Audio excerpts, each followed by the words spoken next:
কষে দেখি 7.1 15-2 এবিসি ত্রিভুজের পরিকেন্দ্র হচ্ছে ও, ডি বিন্দু বিসি বাহুর মধ্যবিন্দু, বিএসি সমান 40 ডিগ্রি হলে বিওডির মান নির্ণয় করো।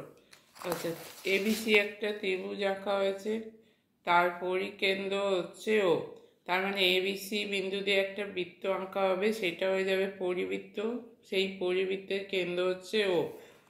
আচ্ছা, তাহলে এখানে কেন্দ্রস্থ কোণ কী হবে? ও এর সঙ্গে বিএসসি যোগ করলে বিসি চাপের ওপর কেন্দ্রস্থ কোণ বিওসি সমান হবে 2 ইন্টু বৃত্তস্থ কোণ বিএসি।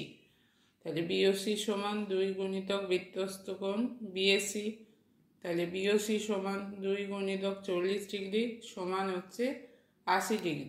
তাহলে এই কোণটা হচ্ছে 80 ডিগ্রি।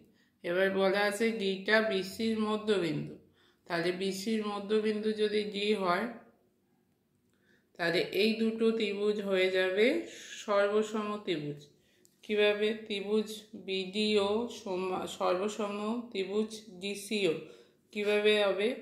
বিডির সঙ্গে ডিসি সমান, বিডি সমান ডিসি, ওবি সমান হচ্ছে ওসি, ওবি সমান ওসি বৃত্তের ব্যাসার্ধ বলে সমান, আর ওডি বাহুটা সাধারণ, তাহলে তিনটে বাহু সমান হচ্ছে, অতএব ত্রিভুজ বিডিও সমান ত্রিভুজ ডিসিও।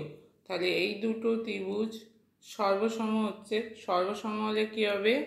এই কোণটার সঙ্গে এই কোণটা সমান হবে, তাহলে এই যে কোনো কোণ বিওডি, এই কোণটা তাহলে কী হবে? বড় কোণের অর্ধেক, তাহলে বিওডি সমান ডিওসি সমান হাফ অফ বিওসি সমান হচ্ছে হাফ ইন্টু 80 ডিগ্রি সমান হচ্ছে 40 ডিগ্রি।